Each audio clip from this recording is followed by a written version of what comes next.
Ako po si Miss Winnie at ito ang ating kwento. Lumaki sa isang maayos at masayang pamilya si Jenna. Mabait siya pero may tinatagong kamalditahan. Siya ang panganay at si Kate naman ang bunso. 19 anyos na si Jenna, samantalang 12 anyos naman si Kate. May kakayanan ng pamilya nila dahil pulis ang tatay niya at may negosyong maliit na grocery store naman ang kanilang ina. Nag-aaral sila pareho. Isang araw, maagang natapos ang klase ni Jenna. Pagdating niya sa bahay, nakita niya ang kapatid niya sa labas ng bahay na umiiyak. "Bakit? Anong nangyari? Bakit ka umiiyak?" Hindi siya sinagot. Patuloy lang siya sa pag-iyak. Maya-maya ay narinig niya ang nabasag na gamit sa loob ng bahay at sinundan ito ng malalakas na sigawan. Nasagot na ang tanong niya. Nag-aaway ang mga magulang niya. Dahan-dahan siyang pumasok sa bahay nila. "Pa? Ma? Anong nangyayari dito? Nag-aaway po ba kayo?" Ewan ko ba sa mama mo? May sakit na nga ako pero napagbibintangan pa rin ako. Hindi man lang nagtatanong kung pagod ba ako sa trabaho. Lagi na lang ganito pag uwi ko. Puro sumbat, puro sigaw. At bakit ako hindi magrereklamo, ha? Hindi ka na umuwi ng tama. Saan ka nagpupunta? Saan ka umuwi? Palipat-lipat ang tingin ng dalaga sa kanyang mga magulang dahil sa mga naririnig niya mula rito.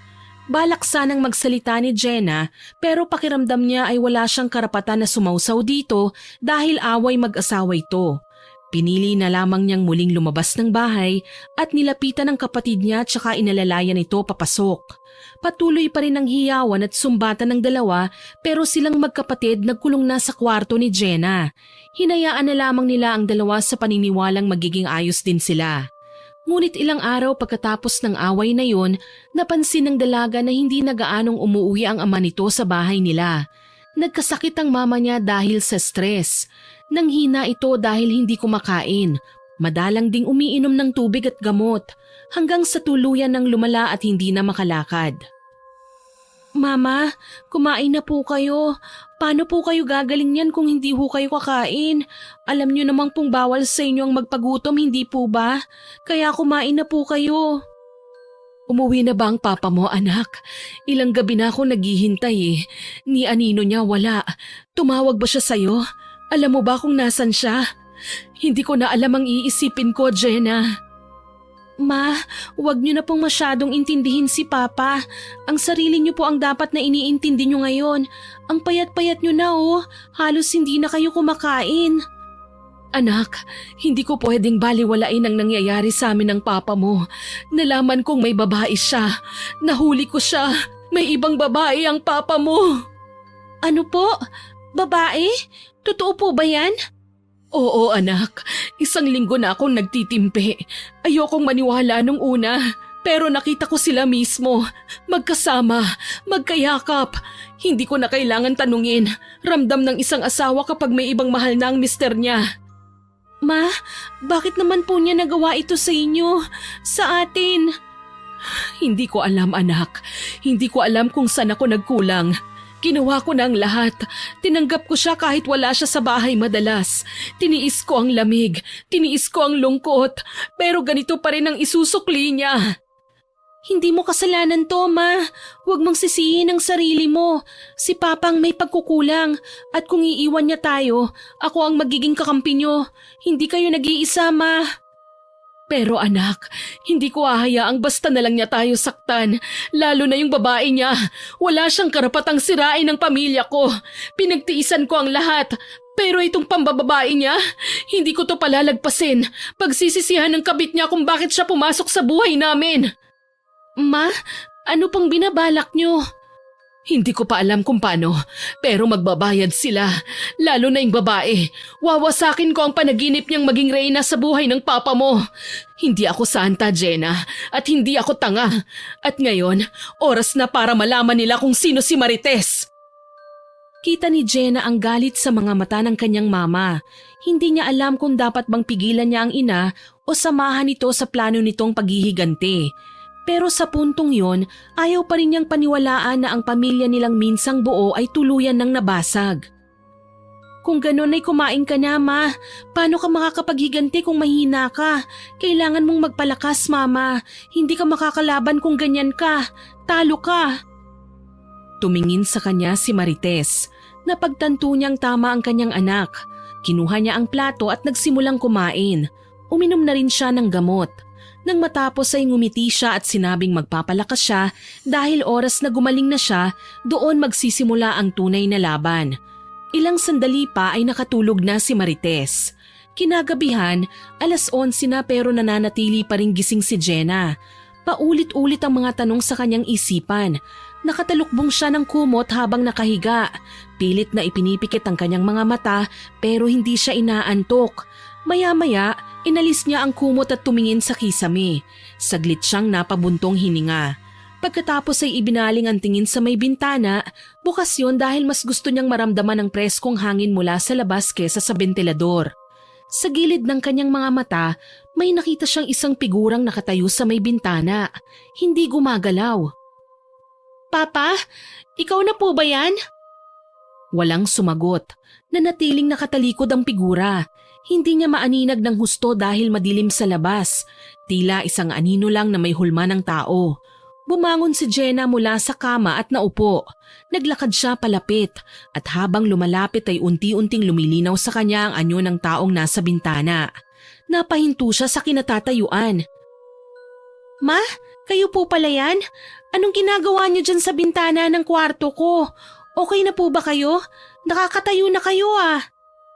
Ngunit sa kabila ng mga tanong niya, hindi siya nilingon ng ina. Nakatayo lang ito, tahimik, walang imik, walang reaksyon. Napansin ni Jenna ang kakaibang lamig sa paligid. Lumingon siya saglit sa loob ng kwarto at nang ibalik ang tingin sa bintana, napalundag siya nang may biglang kamay na humawak sa kanyang balikat. Ate, sinong kausap mo dyan? Ay naku naman, Kate, bakit ka ba nang gugulat? Ha? Hindi naman kita ginugulat ah. Bakit ba kasi gising ka pa? Malalim na ang gabi ah. Ano bang ginagawa mo rito sa kwarto ko? Nagising lang po ako kasi parang may naririnig akong bumubulong-bulong. Ikaw ba yun ate? Tsaka ano bang ginagawa mo? Tulala ka dyan sa may bintana.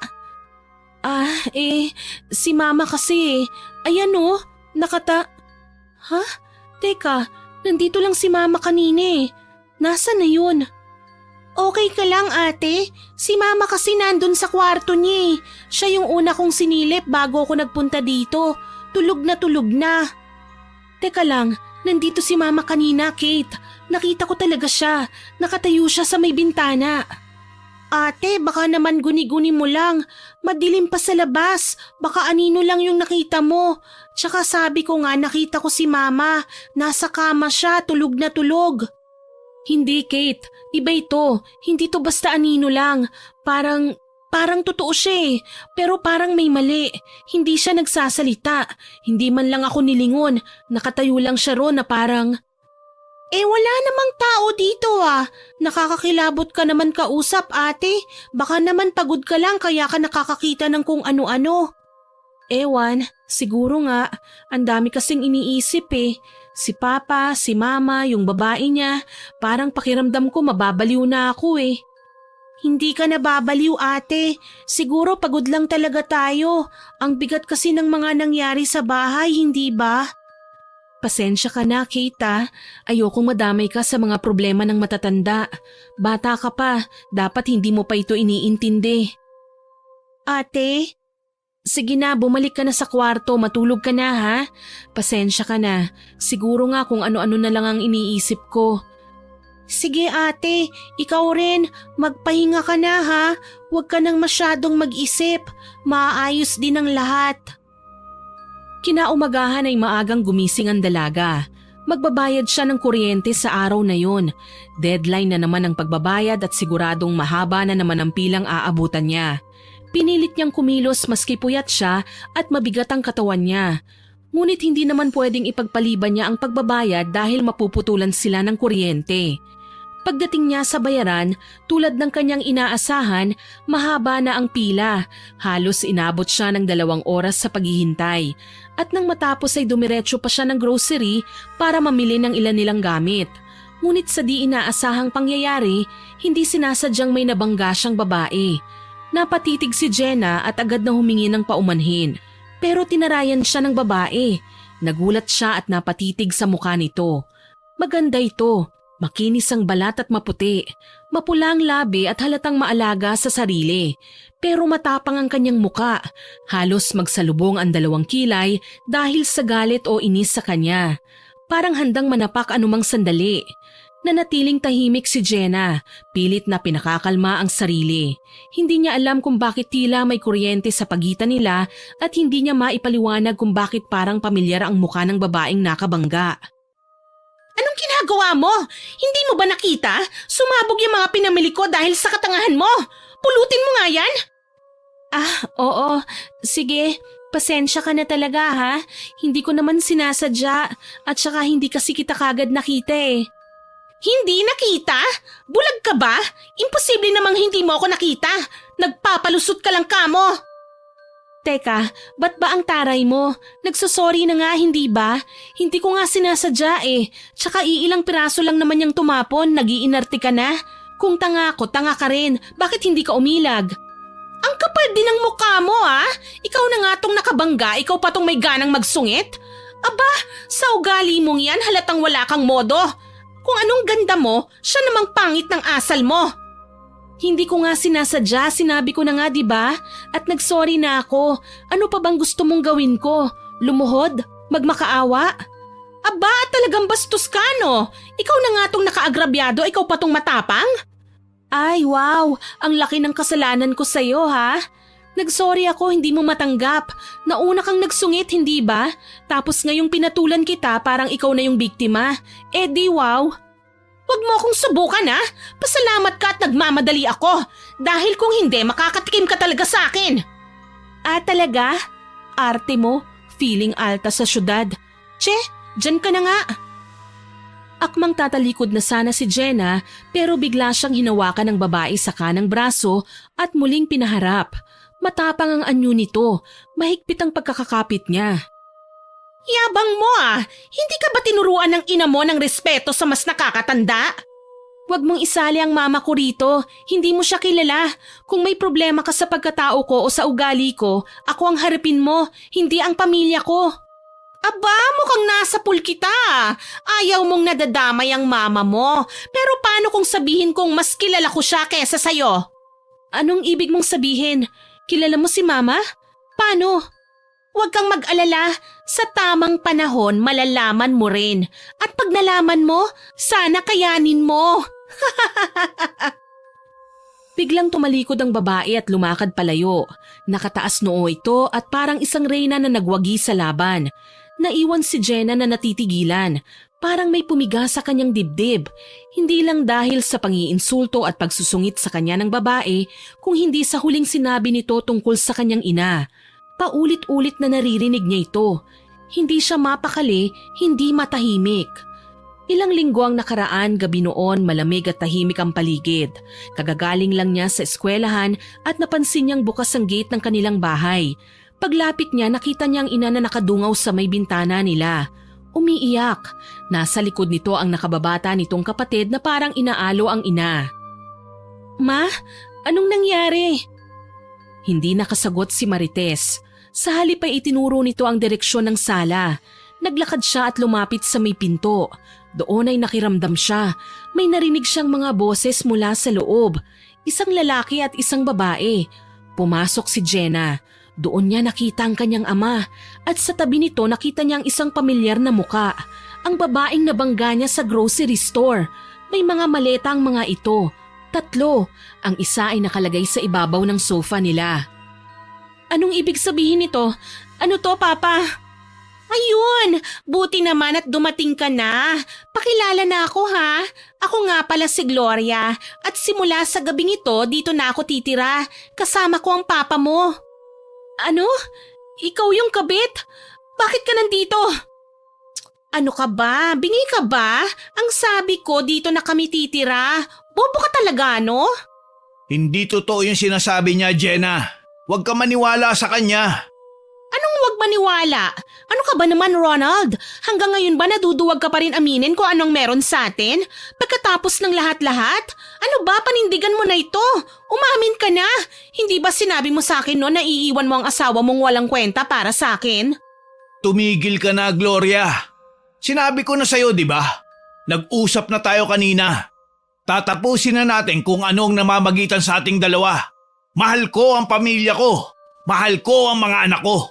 Bakit ka pa kasi sumama dito? Pumayag ba ako? Kung payag ako, hindi ako sasama dito. Hindi ko lulunukin ang pride ko para lang makasama ka at makasama yung pamilya mo. Lalo na yung asawa mong pangit. Hoy, magdahan-dahan ka sa pananalita mo ha? Hindi pangit ang mama ko. Wala ka sa kalingkingan ng ganda niya. Panlabas man o panloob. Kaya wag mong lalaitin si mama. Pa, ano ba itong kaguluhan na ito? Bakit mo dinala yan dito? Wala na ba talaga kayong kahihiyan? Hindi ko siya dinala dito. Hindi ako papayag na makipaghiwalay ka sa akin ng ganun-ganun na lang, Ronald. Never! Hoy, ikaw babae ka, lumayas ka rito, ha?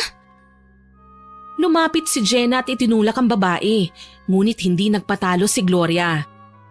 Huwag mo akong itinutulak-tulak! Hindi ikaw ang may-ari ng bahay na ito!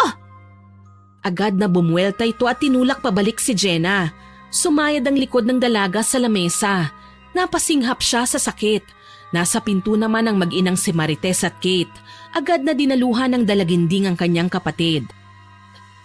Ayos ka lang ba, ate? Ayos lang ako. Hindi ako papayag na bastusin ng babaeng yan ang bahay natin. Wala ka pala eh. Lampa. Akala mo kung sinong matapang. Hindi mo naman pala kaya. Jenna, papatulan talaga kita. Tumigil ka na, Gloria. Tama na to. Umalis ka na. Narinig mo yon? Umalis ka na raw. Hindi ka na kailangan ng papa ko. Napagsawaan ka na. Alis na.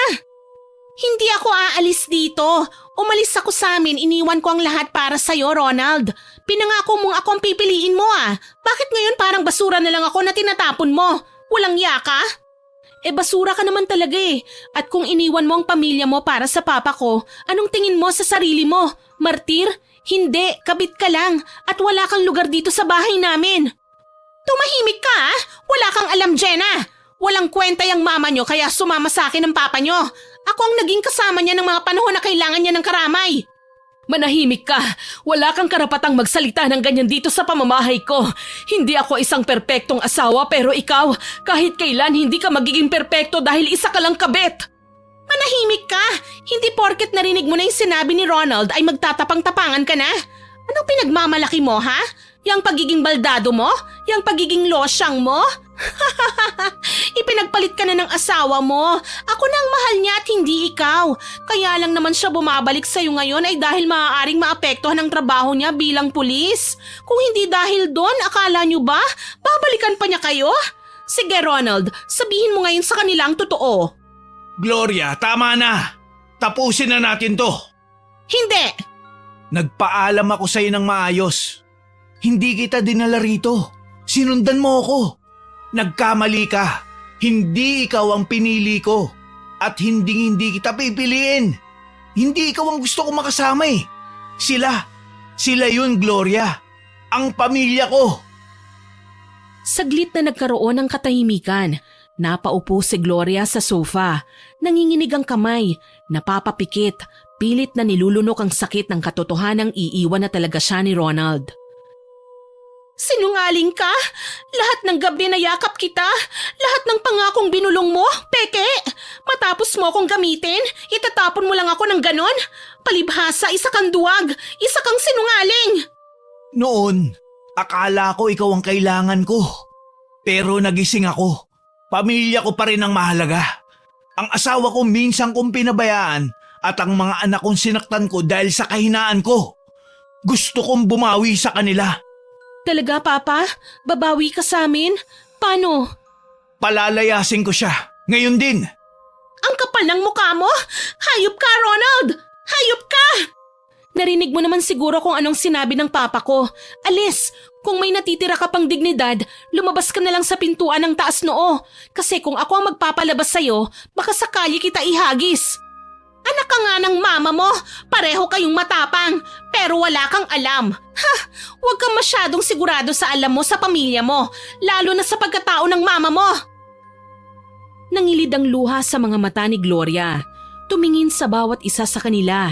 Binuksan nito ang pinto at lumabas. Isinara ito ng marahan. Sa loob ng bahay tulala si Ronald. Nakatingin lang sa sahig. Tahimik, walang kumikibo. Hanggang si Jenna ang bumasag sa katahimikang yon. Kung talagang kami ang pinipili nyo, patunayan nyo. Huwag ka nang uulit, Papa. Pangako ko sa inyo, simula ngayon dito na ako uuwi. Babawi ako sa inyong lahat. Lumapit ito kay Jenna pero umiwas ang dalaga. Walang nagawa si Ronald kundi hayaan na lamang muna ang sitwasyon. Alam niyang hindi magtatagal ay magkakaayos-ayos sila. Makalipas ang halos 2 buwan, unti-unting nanumbalik ang katahimikan sa kanilang tahanan. Gumaling na si Aling Marites. Naging mas madalas ang kanyang ngiti at hindi na ito tulad ng dati na laging malalim ang iniisip at punong-puno ng lungkot ang mga mata. Makikita mo sa bawat kilos niya ang pagbangon, hindi lamang sa pisikal na karamdaman kundi sa sugat na iniwan ng pagtataksil. Naging mas aktibo na siya sa bahay, muling nagluluto ng mga paborito nilang ulam at muli na itong nag-aalaga ng mga halaman sa bakuran. Si Ronald naman maaga na itong umuuwi sa bahay. Ramdam sa kanyang mga gawa ang tunay na pagsisisi at pagnanais na itama ang lahat ng kanyang pagkakamali. Isang gabi, habang sabay-sabay silang kumakain sa maliit nilang hapagkainan, napansin ni Jenna na walang tensyon sa pagitan ng kanyang mga magulang. Nagkukwentuhan na sila, nagtatawanan paminsan. Napangiti si Jenna. Ito ang pangarap niya ang muling mabuo ang kanilang pamilya.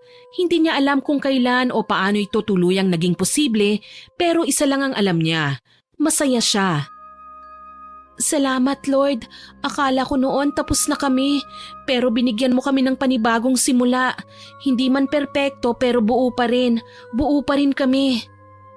At sa mga araw na sumunod, naging mas malinaw kay Jenna na minsan kailangan talagang dumaan sa unos ang isang pamilya para matutong pahalagahan ang katahimikan at para sa bawat ng miyembro nito ay muling matutong magmahal, magpatawad at magsimulang muli. Samantala, si Gloria naman, sa kabila ng ilang araw na paghihiwalay nila ni Ronald, ay hindi pa rin nakakapag-move on. Nanggigigil siya sa pakiramdam na tila kinalimutan na nga siya ng lalaki. Pabalik ka rin sa akin, Ronald. Isinusumpa ko. Mariing binitawan ni Gloria ang mga salitang yon habang ang kanyang mga mata ay punong-puno ng galit at sakit. Dahan-dahan siyang napahawak sa kanyang tiyan. Tsaka ito hinaplos ng may kakaibang lambing. Napatitig siya sa kawalan at biglang ngumisi. Isinusumpa ko. Babalik ka rin sa akin kapag nasa kabaong na lahat ng mga mahal mo. Lumabas siya sa bahay na parang walang nangyari.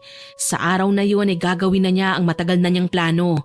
Isang mapait na paghihiganti. Alam niyang hindi sapat ang pananakot o away. Ang kailangan niya ay ang siguradong parusa. Maya-maya, dumiretso si Gloria sa isang masukal na lugar sa labas ng bayan. Naroon ang isang maliit na barong-barong na yari sa pinagtagpi-tagping kahoy, yero at lumang trapal. Maya-maya ay bumukas ang pinto ng kubo. Lumabas ang isang matandang babae. Kuba, kulubot ang balat at mukhang masungit. Puti na at magulo ang kanyang buhok. Parang hindi kilala ang suklay. Namumula rin ang kanyang mga mata. Sino ka? Anong kailangan mo rito? Tumigil si Gloria sa tapat ng kubo. Natakot siya sa itsura ng matanda pero pilit siyang nagpakatatag. Kailangan ko ang tulong mo. Gusto ko pong ipaglaban ng sa akin. Kailangan kong mapunta sa akin muli ang lalaking mahal ko. Gusto kong mawala ang humahadlang sa amin. Pwede mo ba siyang kulamin? Hindi ako marunong ng ganyan. Hindi ako mangkukulam. Umalis ka na nga. Huwag mo naman akong itaboy. Kailangan ko talaga ito. Kaya pagbigyan niyo na ako. Yung lalaki, mahal na mahal ko siya pero ipinagpalit niya ako eh. Iniwan niya ako para sa babae niya. At ang masakit, buntis ho ako. Napatingin ng matanda sa tiyan ng babae. Tila may kung anong kumurot sa puso niya. Naawa siyang bigla sa babae sa mga naging kasinungalingan nito. Pasensya na, miss. Pero hindi talaga ako mangkukulam eh. Huwag ka nang magkunwari. Maraming nakakakilala sa'yo na mangkukulam ka. Marami na rin ako napagtanungan. Kaya sige na ho. Sinabi ng hindi eh. Bakit ba ang kulit mo? Magbabayad ho ako ng malaking halaga. Parang awa niyo na ho. Ikaw na lang talaga ang makakatulong sa akin. Natahimik ang matandang babae nang marinig ang sinabi ni Gloria. Napatitig siya rito. Nag-iba na rin ang tono nito nang muli siyang magsalita. Hindi madali ang hinihiling mo. Hindi ito laro.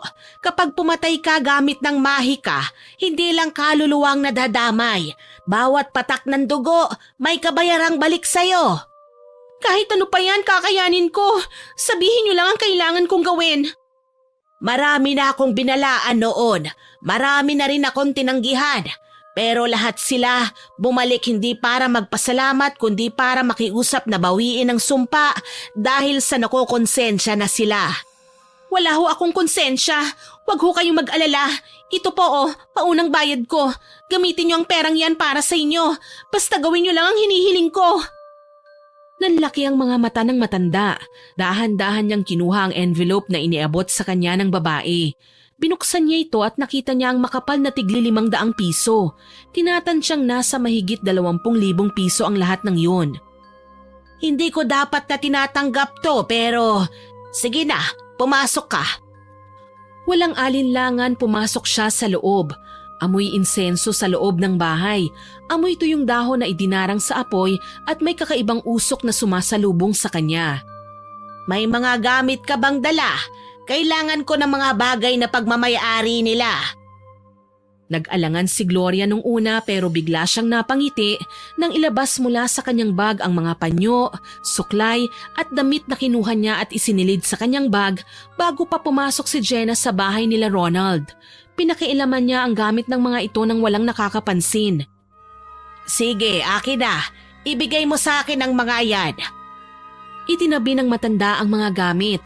Inilabas ang isang garapon ng itim na langis, isang kutsilyo at isang pulang manika na yari sa tela. Habang ginagawa yon, tahimik si Gloria. Pero sa loob-loob niya, tuwang-tuwa siya dahil sa wakas ay muli na niyang mababawi si Ronald. Paalala ko ulit sa'yo ha, pag nagsimula tayo wala nang bawian. Tumango si Gloria. Sige ho, kayo na ho ang bahala. Magbabantay ako sa kanila. Kapag nakita kong epektibo ang lahat ng mga ginagawa nyo, bibigyan pa kita ng pera. Akong bahala sa inyo. Nagkasundo sila. Hindi makatanggi ang matandang babae sa laki ng perang kikitain niya. Wala na siyang pakialam. Naisip niyang hindi naman niya kakilala ang mga taong pinakukulam ng babae. At isa pa, gusto rin niyang tulungan ito dahil galit siya sa mga lalaking nang iwan. Galit siya sa mga kabit. Lingid sa kanyang kaalaman ay mali siya ng akala, na mali siya ng tinutulungang babae. Wala siyang ideya sa malaking pagkakamali na yon. Walang mahalaga sa kanya kundi ang pera. Pagkaalis ni Gloria, nagsimula na siya sa kanyang ritual ng pangungulam. Nagsindi siya ng itim na kandila, gumawa ng apoy na parang nasa isang banga, at doon ay unti-unti niyang nilalagay ang mga damit ng kanyang kukulamin. Damit ng isang babae ang naroon. Inuna niyang ilagay sa apoy ang isang bestida, tsaka siya bumigkas ng isang orasyon. Pagkalagay niya ng bestida sa apoy, agad na kumapit ang apoy dito. Kumalat hanggang sa unti-unting nasunog. Umalingasaw ang nasusunog na tela. Hinaluan niya ito ng mga tuyong dahon at langis. Tahimik ang paligid bago niya sinimulan ng ritual, ngunit umalulong ang mga aso nang simulan niya ang pangungulam. Ang hangin sa loob ng bahay nito ay naging mas malamig. Nagsimulang gumalaw ang mga kurtina at laylayan ng damit ng matanda kahit nakasarado naman ang mga bintana. Sa kabila ng kakaibang pakiramdam na yon, hindi siya nagpatinag. Sanay na siya sa mga ganitong palatandaan eh. Para sa kanya, ito ay senyales ng pagtanggap ng nilalang na kanyang pinaglilingkuran. Unti-unti itong nilamon ng apoy. Ito ay biglang tumaas, halos abutin na ang kisame ng maliit niyang bahay. Ngunit hindi siya natakot. Nakapikit siyang tinanggap ang init, hawak niya sa kanyang 2 kamay ang tinatawag na batong kalikuan, isang sagradong gamit na nagpapalakas sa bisa ng orasyon. Maya-maya pa, humupa na ang apoy. Nang lumamig na ang banga, kinuha ng matanda ang natirang abo at isinilid sa isang maliit na pulang supot. Pagkatapos kinuha niya ang manika na yari sa tela. Itinusok ng matanda ang isang karayom sa kaliwang bahagi ng dibdib ng manika habang muling binibigkas ang huling bahagi ng kanyang panalangin. Samantala, habang masayang kumakain ng pamilya nila Jenna, bigla na lang sumigaw ang kanilang ina. Hawak nito ang kanyang dibdib. Halata sa kanyang muka na para itong nasasaktan. Nag-alala si Jenna nang mapansin ito. Mama, ayos ka lang ba? Anong nangyayari po sa inyo? Napasinghap si Marites. Nabitiwan na niya ang kanyang kutsara at tinidor. Tulala ito ni hindi pumipikit. Ilang sandali pa ay bigla siyang nanginig. Nanlaki ang mga mata ni Jenna at ni Ronald nang mapansin ang tila itim na likidong gumagapang sa mga ugat ng ginang. Napasandal na ito sa upuan, nangingisay. Mahal? Bakit? Uy, mahal, ano ba? Magsalita ka! Papa, anong nangyari? Bakit nagkakaganyan si Mama? Hindi kaya pinakulam na siya ng kabit niyo? Tumigil ka dyan, Jenna. Baka lang ito dahil sa sakit ng mama mo.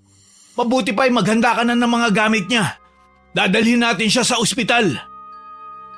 Tatalikod na sana si Jenna pero bago pa niya magawa yun, nakita niya ang tila dahan-dahang pagbalot ng kulay itim na usok sa katawan ng kanyang ina. Isang usok na maitim, mabaho at masangsang, tila amoy ng sinusunog na goma o tela. Lumitaw ang mga paltos sa katawan ng nanay nila, parang nasusunog. Mama! Napahawak si Jenna sa kanyang ulo. Si Kate naman ay halos masuka lalo na nang makita niya ang mga uod na lumalabas mula sa mga paltos na yun. Si Ronald, gulat na gulat at hindi kaagad nakakilos. Hanggang sa nagsuka na si Marites ng dugo at ang lahat ay biglang dumilim na sa paningin ni Marites. Mama! Agad na niyakap niya ang katawan ng ina. Hindi niya alintana ang mga uod at sugat nito. Wala siyang pakialam. Walang humpay ang kanyang hagulgol. Wala silang magawa. Masyadong naging mabilis ang mga pangyayari. Mabilis ding tila tinangay lang ng hangin ang buhay ng kanyang ina na kanina lang ay nakikipagtawanan pa sa kanila sa kwentuhan. Iyak nang iyak si Jenna. Nang mapansin niyang wala nang imik ang papa niya, dahan-dahan siyang tumayo. Masama ang tingin niya sa kanyang ama. Sinasabi ko sa inyo, kulam ito, Papa. Nakita mo, hindi ba? Nakita mo? Kasalanan mo ito eh. Walang ibang gagawa nito kundi yung kabit mo. Walang tugon mula kay Ronald. Para siyang nawala sa sarili. Tulala, walang imik. Parang isang kaluluwang ligaw sa gitna ng trahedya. Ngunit maya-maya pa'y lumapit siya sa malamig na bangkay ng kanyang asawa. Maingat niyang binuhat si Marites, niyakap ng mahigpit bago dahan-dahang inihiga sa sofa. Pinagmasdan niya ito ng matagal, tsaka siya kumuha ng kumot at marahang tinakpan ang katawan nito. Sa burol ng kanyang ina, si Jenna mismo ang naglagay ng isang itim na sisiw sa ibabaw ng kabaong. Isang tahimik na sumpa, hudyat ng puot at babala. Kailanman, hindi magiging masaya ang gumawa nito sa inyo, Mama. Pagsapit ng gabi, dumating si Gloria. Nakikiramay ako. Di ba't sinabi ko na sa'yo, kahit anong mangyari, wag ka na magpapakita sa akin. Lalo na sa pamilya ko. Anong klaseng kapal ng mukha meron ka at naglakas loob kang pumunta rito? Kinuyom ni Ronald ang kanyang kamao. Kinakabahan siya. Baka may makakita lalo na si Jenna. Umalis ka na. Ngayon din. Hala ka? Galit ka? Bakit? Akala mo ikaw ang pinunta ko? Ang yabang mo ha? Hindi ikaw, Ronald. Ang asawa mo ang sadya ko para makiramay. Huwag kang masyadong assuming. Oo, mahal kita, pero hindi ibig sabihin ikaw lang ang sentro ng mundo ko. Umuwi ka na. Kung ayaw mong ako pa magtaboy sa'yo palabas.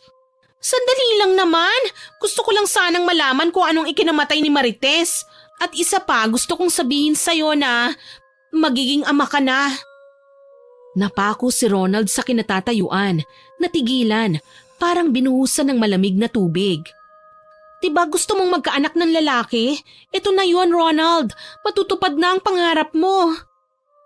Agad namang natigilan si Ronald sa paghila kay Gloria. Mariin niya yung tinignan na para bang inaalam nito kung nagsisinungaling ba o hindi. At sa isang iglap, tila nagbago ang ihip ng hangin. Mula sa galit, naging pagkalito ang namayani. Maingat niyang inakay si Gloria palapit sa upuan, tsaka tahimik na kumuha ng isang pinggan at nilagyan ng pagkain. Ibinigay niya ito sa babae. Sakto namang paglabas ni Jenna mula sa kanyang silid. Nagbihis lang ito sandali ng mga oras na yon at laking gulat niya nang makita ang kanyang ama na binibigyan ng pagkain si Gloria. Agad siyang naggit-ngit nang makitang muli ang kabit ng kanyang amang si Ronald. Anong ginagawa ng babaeng yan dito? Ikaw walang yaka talaga, no? Ang kapal ng mukha mong magpakita pa rito? Bakit ha?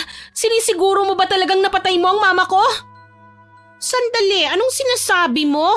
Hindi ko pinatay ang mama mo, ha? Sinungaling ka! Kinulam mo siya! Hayop! Lumabas ka rito! Galangin mo ang burol ng mama ko! Sandali lang anak, please. Ano pa? Ako nang bahala sa kanya. Mabuti pa ay magpahinga ka na muna. Huwag na tayong masyadong gumawa ng eksena dito. Ako na ang bahalang magpaalis sa kanya anak. May kailangan lang kaming pag-usapan. At ano naman ang pag-uusapan nyo? Magkakabalikan na kayo? Kasi ano, patay na si mama? Kaya umiepal na naman yung babae mo? Tama na Jenna. Sige na umakyat ka na muna please. Hindi ito ang oras para sa ganyan. Hindi ko intensyong sirain ang gabing ito, Ronald. Ang gusto ko lang gusto lang talaga kitang makita at makausap tungkol dito sa dinadala ko. Huwag natin pag-usapan yan dito. Dito tayo sa likod ng bahay. Nakakaya sa mga tao. Pumayag si Gloria. Pagdating nila sa likod ng bahay, agad niyang niyakap si Ronald ng mahigpit. Agad namang pilit na kumakalas ang lalaki. Ano ba Gloria? Igalang mo naman ang asawa ko. Hindi mo ba ako na-miss? Hindi ito tungkol sa atin. Ayaw mo bang magkaroon ulit tayo ng isa pang second chance? Kaya nga ako nandito para ibalik lahat ng sa akin, sa atin. Tumigil ka na. May patay sa bahay na to at asawa ko yun, Gloria. Asawa mong iniwan mo rin minsan para sa akin. Mali ang nangyari noon at pinagsisisihan ko. Pinagsisihan mo o nakonsensya ka lang? Ronald, mahal kita. Hanggang ngayon mahal pa rin kita. Makinig ka naman sa akin Ayokong lumaking walang ama ang anak ko. Wala kang asawa, wala nang hadlang sa ating dalawa. Hindi na ako kabit, Ronald. Kaya please, ayusin na natin to. May kinalaman ka ba sa pagkamatay ng asawa ko? Hindi ko pinatay ang asawa mo. Wala akong kinalaman sa nangyari sa kanya. Oo, siguro. Minsan ipinapanalangin ko yung ganito na sana mamatay na siya pero hindi ko naman yung ginusto na magkatotoo. Maniwala ka naman sa akin, Ronald. Umalis ka na muna. Saka na tayo mag-usap matapos mailibing ang asawa ko. Please wag ka na munang pumunta dito. Hintayin mo ko. Ako ang dadalaw sa'yo. Talaga? Sige, hihintayin kita ha. Aalis na ako. Isang mahigpit na yakap ang ginawa ni Gloria. Walang salita, tanging matalim na tingin at ngiting may kahulugan ang makikita sa kanyang muka. Pagkatapos nun ay marahan siyang naglakad palayo. Nanatiling nakatayo si Ronald. Nabibigla siya sa mga nangyayari. Pagkatapos ng libing, ilang araw ang nakakaraan, bumalik si Gloria. Nakapasok na noon si Kate sa paaralan. Ito ang huling araw ng kanilang klase. Samantalang si Jenna ay naroon sa kanyang silid. Nagmumukmok pa rin at hindi pa matanggap ang nangyari sa kanyang ina. Samantala, habang hawak ang larawan nito, may narinig siyang nag-uusap sa sala. Agad siyang lumabas ng kanyang kwarto at tinignan kung sino ang bagong dating. Agad na kumulo ang dugo niya nang makita si Gloria. Tinutulungan ito ng kanyang ama na magbuhat ng mga maleta papasok sa kanilang bahay. Anong ibig sabihin nito? Dito na ako titira, anak. Anong sabi mo? Huwag mo nga akong tawaging anak. Hindi kita ina. Alam ko, Jenna, pero mahal ko ang papa mo. Kaya lahat ng mga mahal niya, mahal ko na rin. Tumahimik ka. Ano to, papa? Hindi mo man lang ba paaabutin ng isang buwan bago mo iuwi ang kabit na yan dito? Hindi ba kayo nahihiya sa ginagawa nyo? Ilang araw palang buhat ng mailibing si mama. Baka hindi nyo alam, kayo na lang ang palaging nagiging usap-usapan dito sa baryo natin. Wala akong magagawa anak. Dinadala niya ang anak ko. Hindi ko sila pwedeng pabayaan. Oh wow! Best dad ever! Hanep pa! Wow! Jenna! Papa! Paalisin mo na yan! Paalisin mo yan! Hindi pwede, Jenna. Wala na ang mama mo. Ako ang masusunod ngayon. Ganun ba? Dahil wala na si Mama, wala ka nang pakialam sa akin, sa amin ni Kate? Sila na ang pamilya mo, ganun ba? E di magsama kayo? Bastos talaga ang bunganga ng batang ito eh. Manang-mana sa ina niya. Itigil mo yung bibig mo. Tatahiin ko yung maruming bibig na yan eh. Alam mo, hanggang ngayon malakas pa rin ang kutob ko na may kinalaman ka sa nangyari sa mama ko. At kung totoo man yon, sana yung batang dinadala mo ngayon, siya ang magbayad sa lahat ng mga kawalangyaan mo. Dahil sa sinabi ni Jenna, agad siyang nakatanggap ng malakas na sampal mula sa kanyang ama. Isang sampal na ngayon niya lang naranasan. Tahimik ang buong sala matapos ang malakas na sampal. Nanlilisik ang mga mata ni Jenna, nanginginig sa galit at sakit. Si Ronald naman ay mariing nakatitig sa anak. Tila nagulat din sa nagawa niya. Sumusobra ka na, Jenna. Wala kang karapatang isumpa ang batang wala namang kasalanan. Wala rin naman kayong karapatang ipasok dito ang babae niyong kabet at ipilit sa amin na tanggapin siya.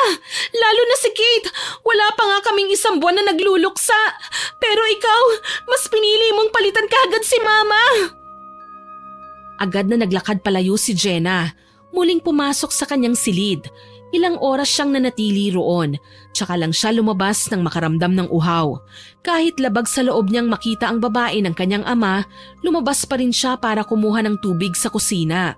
At nakita nga niya doon ang dalawa, masayang kumakain sa lamesa. Oh Jenna, kumain ka na ba? Kain ka na, sabay ka na sa amin ng papa mo.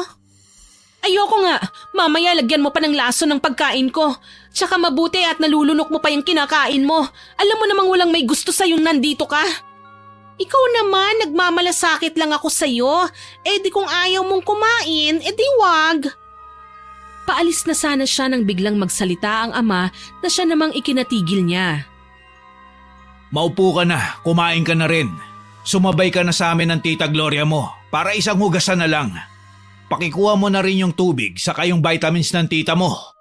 Talaga? Inuutusan niyo pa ako? Anak niyo ko, hindi kasambahay. At saka 'di ba sinabi ko na, ayokong kumain. Busog pa ako.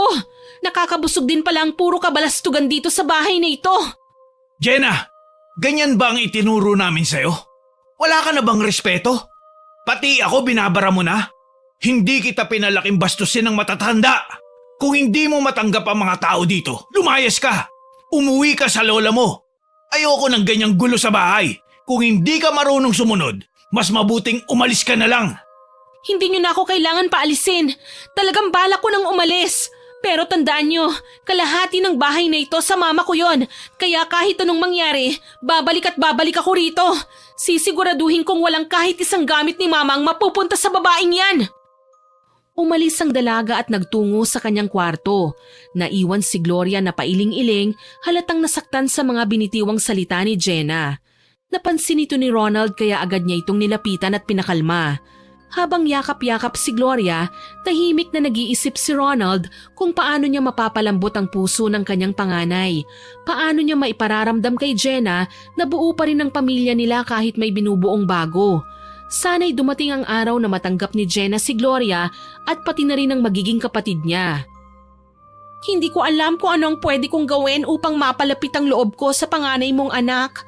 Nais ko pa naman sanang maging magkasundo kaming dalawa para naman kahit papaano pag nanganak ako siya ang gusto kong mag-alaga sa magiging anak natin. Hayaan mo at kakausapin ko siya ng mabuti. Sa ngayon ay hayaan na lang muna natin siya. Masakit pa sa kanya ang pagkamatay ni Marites. Huwag ka na munang mag-isip ng kung ano-ano at baka kung mapaano ang anak natin. Sa ngayon, ako na munang bahala kay Jenna. Kailangan ko muna siyang disiplinahin. Totoo bang palalayasin mo siya? Oo, pero pansamantala lang naman yun. Iuwi ko na muna sila sa lola nila. Ayoko sana ng ganun kasi baka lalong magalit sa akin ang mga anak mo. Kaso baka naman lalo kung ika-stress yung pananatili nila rito. Palasagot pa naman na talagang bastos magsalita. Ang sakit na ng ulo ko Ilang oras pa nga lang akong nandito. Ako nang bahala sa kanila. Huwag ka nang ma-stress. Sige na, kain ka na. Palihim na nangiti si Gloria. Hawak na niya sa kamay si Ronald at alam niyang madali na lang niya itong paiikot-ikutin at pasunurin sa lahat ng gusto niya. Naisip niyang unti-unti nang natutupad ang mga gusto niya, kaya naman ipinagpatuloy niya ang pagdadrama na para bang inaapi siya para lalo siyang kampihan ni Ronald. Halika na muna sa kwarto. Magpahinga ka na muna dun. Kailangan mo yun kasi alam kong noong nakaraang araw ka pa mukhang matamlay. Salamat, Ronald. At dumating ka sa buhay ko. Pangako, masihigitan ko pa ang pagmamahal ng mga anak mo at asawa mo. Aalagaan kita ng higit pa sa pag-aalaga ko sa sarili ko. Ano ka ba? Ako dapat ang magpasalamat sa iyo dahil bibigyan mo ko ng anak na lalaki. Inalalaya nito ang babae papasok sa kwarto matapos silang kumain. Samantala, inis na inis naman si Jenna sa loob ng kanyang kwarto. Nakatakip ng isang una ng kanyang tenga. Ayaw niyang marinig ang kaartihan ng babae. Maya-maya, may biglang tila na hulog mula sa loob ng kanyang aparador. Nagulat si Jenna at kabadong lumingon sa gawi kung saan naroon ang mga lagayan niya ng damit. Naisip na lang ni Jenna na baka imahinasyon niya lang ang narinig. Ilang araw na kasi siyang kulang sa tulog kaya kung ano-ano na lang ang pumapasok sa isip niya. Hindi na niya namalayan na nakatulog na pala siya. Kinabukasan, pasado 9:00 na nang magising si Jenna. Agad siyang bumangon dahil ramdam na niya ang gutom. Kahit labag sa loob niyang lumabas ng kwarto, wala na rin siyang nagawa kundi ang kumain. Papasok siya sa kusina nang makasalubong niya si Gloria na nakangisi sa kanya na tila ba tuwang-tuwa ito na makitang namumutla siya sa gutom. Sabi ko naman sa'yo kumain ka. Ang tigas kasi ng ulo mo Pasalamat ka't nandito ang papa mo kagabi. Kung hindi, baka sinabunutan na kita sa inis ko sa ugali mong parang reyna kung umasta. Maldita! Ako ba ang kausap mo? Sino ka ba? Close ba tayo? Ano namang paki mo kung hindi ako lumamon? Nanay ba kita? At saka ang yabang mo Ako may karapatan akong umastang reyna dahil bahay to ng mga magulang ko. Ikaw, ano ka rito? Sabit? Nakikikabit? Sobrang hirap mo na ba at dito ka pa nakikisiksik? Dalawang malalakas na sampalang dumapo sa kanyang muka matapos niyang sabihin yon kay Gloria. Nagulat siya ng husto. Hindi niya inaasahan na gagawin yon sa kanya ng babaeng yon. Akala mo ba hindi kita papatulan? Wala ang papa mo ngayon. Pumasok sa trabaho niya. Kaya kong gawin ko ano ang gusto ko. Gusto ko lang ipaalala sa'yo Kayang-kaya kita. Hindi uubra sa akin yung kamalditahan mo. Kung maldita ka, demonyo ko. Naiintindihan mo ba? Oo, naiintindihan ko yon dahil hindi ako tanga. Kung away ang gusto mo, sige, ibibigay ko. Ipaglalaban ko ang katahimikan ng bahay na ito, Gloria.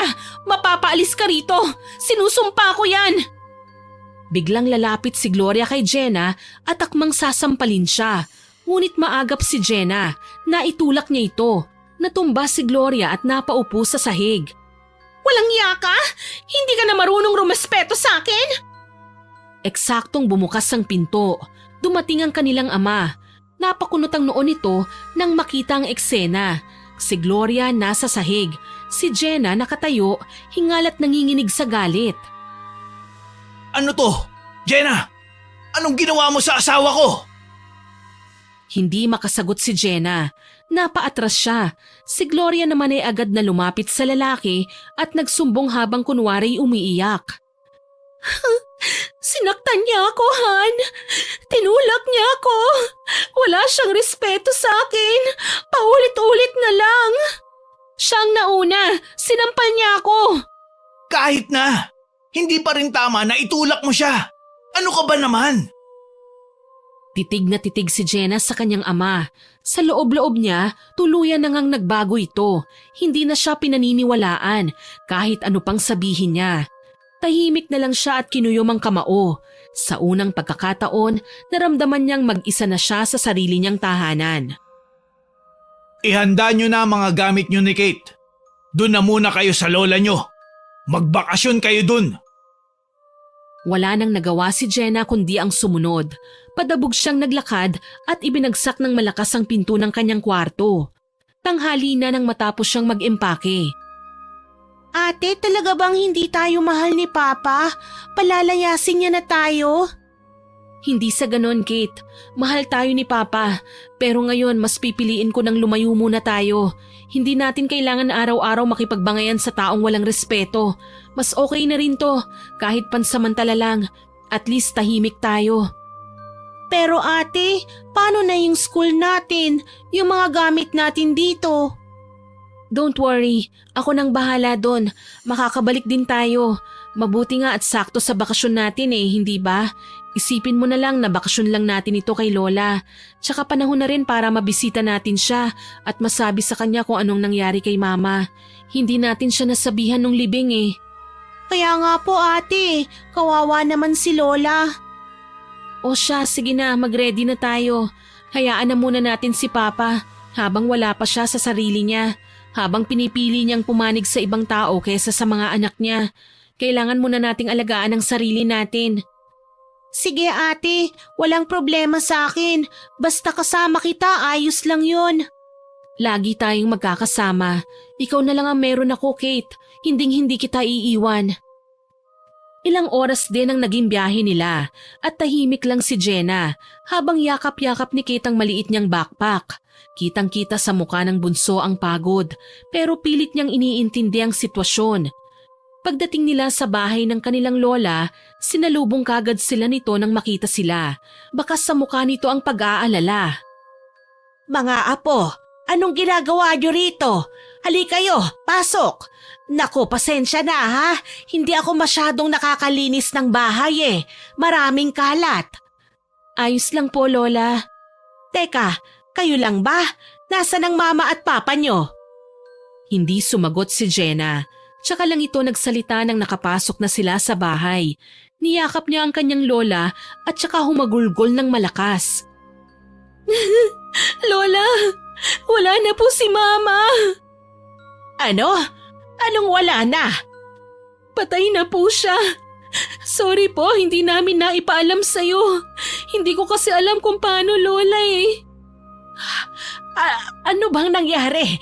Bakit siya namatay? Lumapit si Kate at niyakap din ng mahigpit ang kanyang lola. Pareho silang nagyakapan para pakalmahin ang isa't isa pero ang matanda halos manginig sa nalamang balita. Ang anak ko! Ang anak ko! Wala na! Bakit? Hindi ko man lang siya nahawakan bago siya nailibing. Nagulat din po kami, Lola. Ang bilis po ng mga pangyayari Kumakain lang po kami tapos… Iha, nasaan ang papa mo? Gusto ko siyang tanungin kung bakit hindi man lang siya gumawa ng paraan para masabihan ako. Ano ko? Etsapuera na lang sa buhay ng anak ko. Karapatan kong malaman yun, mga apo. Bakit ipinagkait sa akin ng papa niyo? Hindi na po niya maiisip yon, Lola. Bising-busy nga siya sa pag-aasikaso ng kabit niya habang nakaburol si Mama. Ano? May kabit ang papa niyo? Kate, hindi mo dapat sinabi yan. Bakit ate? Yun naman talaga ang nakita ko noon Porket bata ako, hindi ako pwedeng magsalita. Lola, may kabit po si Papa. Kumuyom ang mga kamay ng matanda habang patuloy ang pagpatak ng kanyang mga luha. Umupo ito sa lumang silya na napayuko. Si Kate ay tumabi sa kanya. Pinunasan ng luha nito. Sorry po, Lola. Wala kang dapat na ihingi ng sorry, apo. Wala kang kasalanan. Masakit lang sa akin ang mga nalaman ko. Pero sana wag niyong sabihin sa akin na kaya namatay ang mama niyo dahil sa babae ni Ronald. May hinala kami na kinulam ng babaeng yun ng mama, Lola. Kinulam ang mama niyo?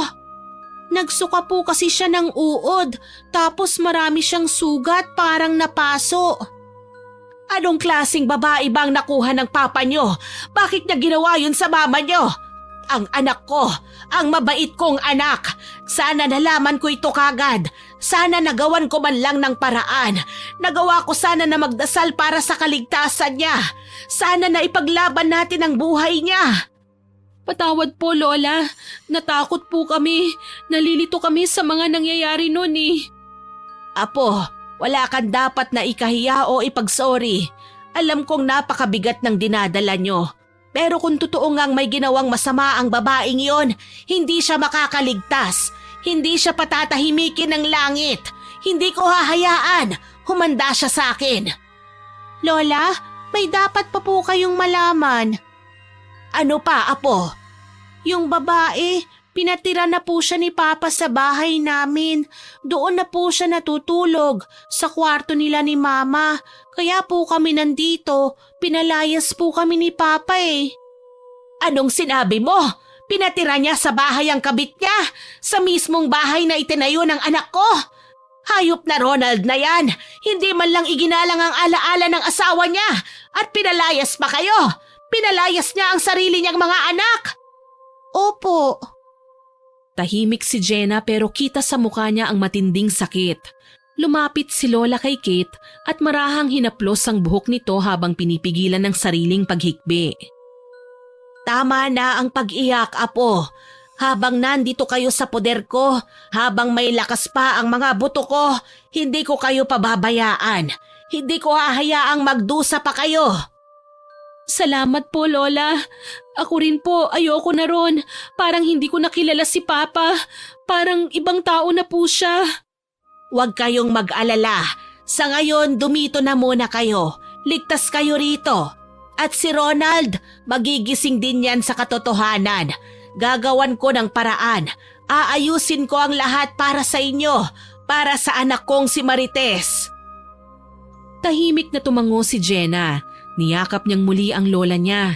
Kahit papaano, kahit nasasaktan siya sa mga nangyayari, nakatagpo siya ng kapayapaan sa piling ng kanilang lola. Kinabukasan, maagang nagising si Jenna. Tahimik ang buong paligid paglabas niya. Napansin niyang wala ang lola niya sa bahay. Dumiretso siya sa kusina. Binuksan ang kabinet at naghanap ng kung anong pwedeng makain o matimplang kape. Ngunit puro lumang garapon lang at tuyong dahon ang naroon. Lumapit siya sa may lamesa at doon ay nakita niya ang sulat ng kanyang lola. Nakalagay doon na namalengke lang ang kanyang lola. Ngumiti si Jenna ng bahagya. Sige po, Lola. Maingat niyang itinupi ang sulat at inilagay yon sa kanyang bulsa. Naglakad-lakad siya sa loob ng bahay, naghahanap ng mapaglilibangan habang naghihintay. Nang walang makita ay dinampot niya ang walis para sana magsimulang maglinis. Pero hindi pa nagtatagal ay may narinig siyang biglang kumalabog. Parang may nahulog na mabigat na bagay. Ha? Ano yun? Nakabalik na kaya si Lola? Lola? Walang sumagot. Naglakad siya papunta sa pinagmulan ng tunog. Kumatok siya. Lola, nandyan ka na ba? Tahimik pa rin. Idinikit niya ang kanyang tenga sa pintuan. Nakinig pero wala pa rin. Maingat niyang hinawakan ng doorknob at dahan-dahang pinihit ito. Pagbukas ng pinto, tila may sumalubong na malamig na hangin sa kanya at wala ngang tao sa loob. Natigilan siya nang mapagmasdan ang loob ng kwarto ng kanyang lola. Sa isang sulok, may nakita siyang isang manikang gawa sa tela. Alam niya ang manika na yun, isang voodoo doll na ginagamit ng isang mangkukulam. Agad siyang kinilabutan nang makita ito. Sa ilalim nito ay may isang maliit na mesa. May mga nakapatong doong mga itim na kandila na ang iba ay halos maupos na. May mga bote na may mga lamang iba't ibang kulay ng likido. At sa gitna ng mga ito, nakita niya ang suklay niya at ang damit ni Kate. Lumapit siya at dinampot ang suklay. Tinignan niya itong mabuti. Hindi siya nagkakamali. Ito yung sa akin ah. Ito yung nawawala. Bakit nandito ito? Anong ginagawa mo rito? Bakit ka pumasok sa silid ko, Apo? Lola, sabihin niyo nga po sa akin ang totoo. Mangkukulam ba kayo? Ano? Bakit mo naman tinatanong yan? Siyempre hindi. Anong kalokohan niyang iniisip mo, Jenna? Pero Lola, nakita ko po ito. Jenna, huwag mong pakialaman yan. Hindi mo naiintindihan ang lahat. Luma na yung mga gamit na yan. Pamana pa ng mga ninuno natin. Pampaswerte lang yan sa bahay. Lola, wag na po tayong maglokohan. Sabihin niyo sa akin ang totoo. Mangkukulam ka ba? Tumahimik ang matanda. Ilang segundo rin siyang hindi nakapagsalita. Huminga siya ng malalim. Hindi ako masamang tao, Jenna. Hindi ko naman po sinasabing masama kayo eh. Pero ang gusto ko lang po ay sagutin niyo ako ng diretso. Oo, Jenna. Mangkukulam ako. Pero hindi yung iniisip mong nananakit ng tao ng walang dahilan.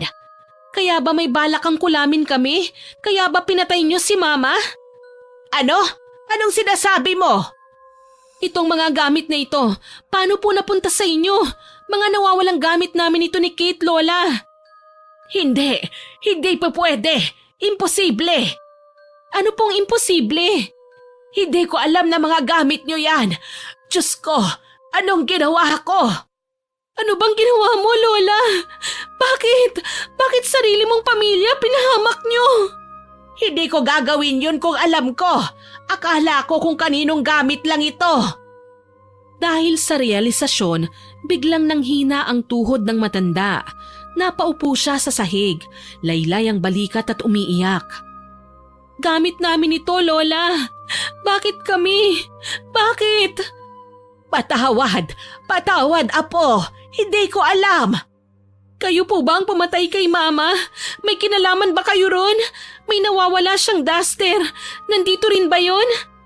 Nagamit ko na sa huling ritual na ginawa ko. Hindi ko alam. Hindi ko talaga alam na gamit niyo ang mga yan. Kung alam ko lang, hindi ko gagawin yon. Akala ko. Ano Lola? Sumagot ka! Ano bang naging kasalanan namin sa'yo na dapat naming pagbayaran ng mga buhay namin? Sandali lang, Apo. Makinig ka muna. Hindi ko sinasadya. May babae kasi. May babaeng nagpunta rito at humingi siya ng tulong sa akin. Dala ang mga gamit na yan. Sabi niya sa akin ay kailangan kong alisin ang mga hadlang sa kanya ng partner niya. Naawa ako. Akala ko naman ay siya yung ape. Kung ganon, siya pala yung kabit ng papa niyo. Hindi ko alam sa inyo. Di ba't kayo ang naging kausap niya? Nang kulam kayo nang hindi man lang kinikilala ng husto ang mga nagiging kliyente niyo at kung sino-sino yung mga pinakukulam niya? Galit ako sa mga babaeng mga agaw. Nakuha niya ang simpatsya ko, kaya tinulungan ko siya. Pinagbigyan. Tinulungan mo si Gloria. Siya yung kabit ng papa ko. Hindi pa pwede. Tinuruan ko siya kung paano mangkulam. Binigyan ko siya ng aklat ng pangungulam. Baka gamitin niya yun sa inyo. Hindi pa pwede.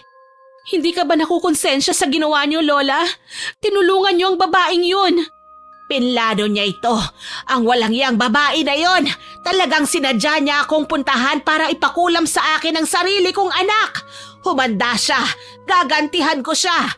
Ipapalasap ko sa kanya kung anong sinapit ng anak ko. Hindi. Ako ang turuan niyo. Ako ang maghihigante para sa mama ko. Ano? Delikado, Apo. Hindi pwede. Ayaw niyo? Pero yung kabit ni Papa tinuruan niyo. Wala ba kayong konsensya, Lola? Apo, hindi ko akalaing ganito ang mangyayari. Akala ko talaga nakakaawa siya. Puno ng galit ang puso niya at hindi ko nakitang masama pala ang intensyon niya. Patawarin niyo ko. Kung gusto niyong mapatawad ko kayo, ituro niyo sa akin lahat ng alam niyo sa pangkukulam. Tulungan niyo kami. Hindi para sa inyo, para to sa amin ni Kate at para matapos ng lahat ng ito.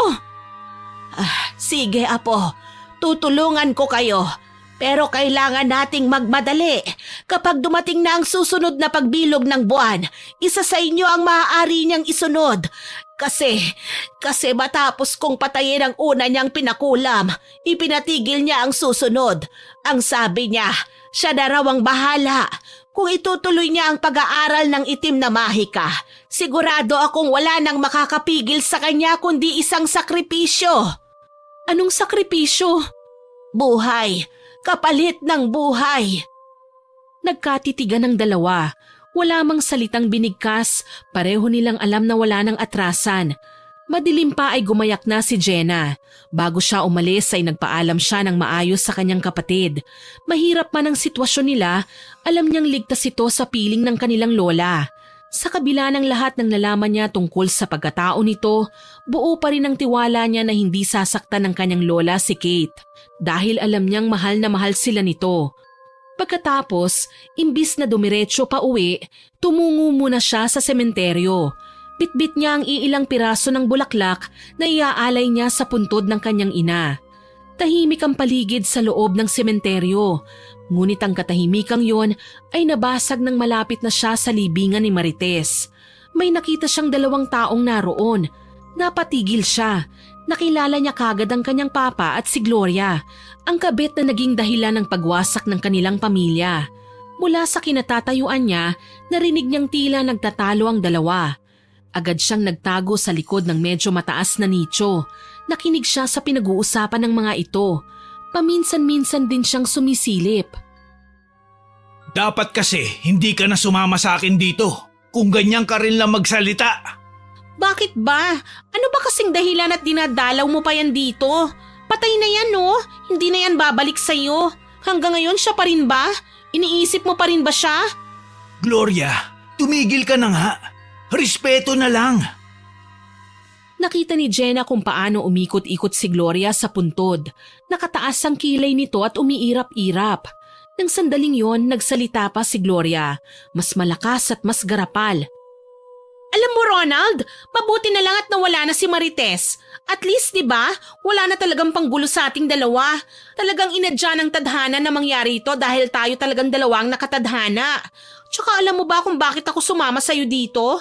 Kasi para paulit-ulit kong ma-realize na wala na talagang babalik para guluhin ang relasyon natin. Ano ka ba, Gloria? Kung ano-ano sinasabi mo, nababaliw ka na ba? Matagal na nagtimpi si Jenna sa likod ng nicho.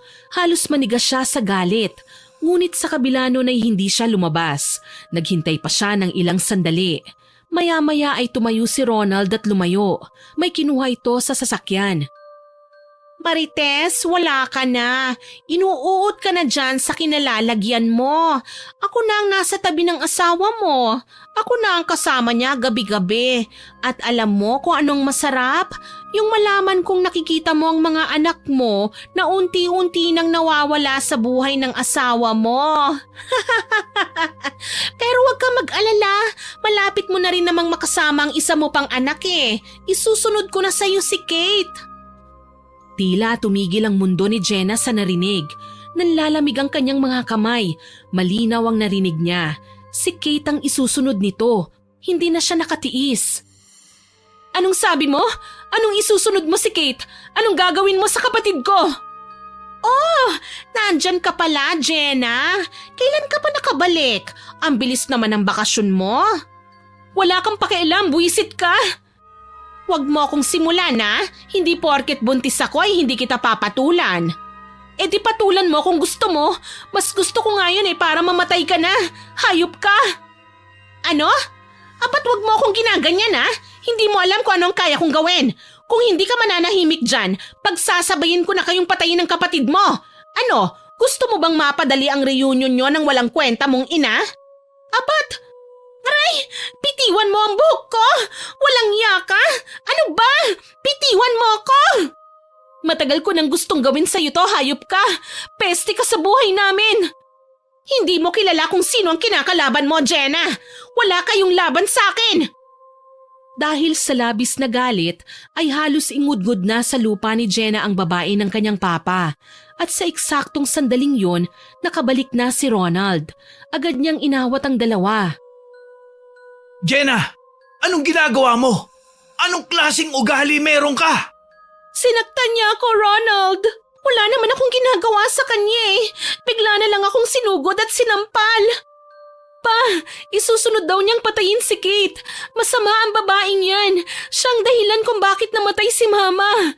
Tapos kami ni Kate, papatayin din daw niya kami. Ano? Anong kabaliwan niyang pinagsasabi mo? Gloria, ano to? Anong sinasabi ng anak ko? Apa, malay ko dyan. Nababaliw na yata eh. Hindi ko naman inaano. Malamang sa malamang gumagawa ng kwento yan dahil sa galit sa akin. Hindi ako sinungaling. Siya ang sinungaling. Isa siyang salot, Papa. Tama na, Jenna. Umalis ka na muna. Bago pa ako mawalan ng pasensya sa'yo. Tumingin ng masama si Jenna at pagkatapos noon ay tumalikod na siya at umalis. Naiwang tahimik si Ronald habang yakap si Gloria. Habang naglalakad palayo sa sementeryo, napatingin siya sa kanyang mga kamay.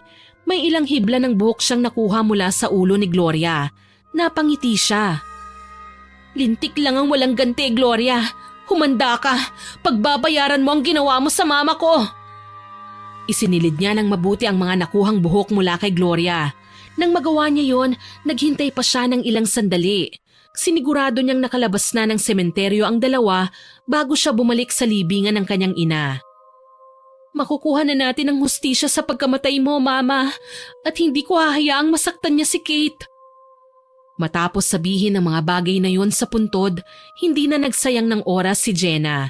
Bumiyahe siya pabalik sa probinsya ng lola niya. Samantala, pagsapit ng gabi, hindi mapakali si Gloria. Panay ang sulyap niya sa natutulog na si Ronald. Biglang may pumasok na ideya sa kanyang isip. May hinala siyang marahil ay alam na ni Jenna ang tungkol sa pagpapakulam niya sa kanyang ina. Hindi niya alam kung ano ang eksaktong naging tagpo kung sakaling nalaman ng dalaga na ang lola nito ang siyang pumatay kay Marites. Napangiti siya. Sayang, gustong-gusto ko pa naman sana makita yon. Pero ayos lang. Sapat na yon kasi alam kong masakit yon para sa inyong lahat. Naisip din niyang marahil ay may gagawin ng lola nito at baka protektahan na nito ang kanyang mga apo laban sa kanya. Kaya naman naisip niyang tamang-tama ang naisip niyang plano para sa mga ito. Hindi niyo ako kaya. Ako yata ang pinakamatalinong kabit sa buong mundo. Tumayo siya, dahan-dahan, kumuha ng litrato ni Ronald at pagkatapos ay pumasok sa dating silid ng magkapatid. Mula sa ilalim ng mga kama nito ay kinuha niya ang isang maliit na kahon at isang librong kulay itim. Ito ang libro na binili niya sa matandang mangkukulam. Agad niya itong binuklat at sinimulang gawin ang mga nakalagay doon. Dinasal niya ang mga salitang naroon at saka niya pinatakan ng kandila ang litratong hawak niya. Agad-agad ay narinig niya itong sumisigaw. Gloria! Tulungan mo ako! Aray ko! Dinig na dinig ni Gloria ang sigaw ng kanyang kinakasama, kaya't dali-dali siyang tumakbo papunta rito. Pagdating niya sa silid, nagkunwaring wala siyang alam sa nangyari. Animoy inosente sa lahat. Ha? O Diyos ko, Ronald! Anong nangyayari sa'yo? Bakit nagkaganyan ang balat mo na parang napaso? Ang init! Ano to? Alam mo, baka kinukulam ka. Kinukulam? Anong kinukulam? Para namang hindi mo alam na mangkukulam ang nanay ng dati mong asawa. Ano? Paano mo nalaman? Wala.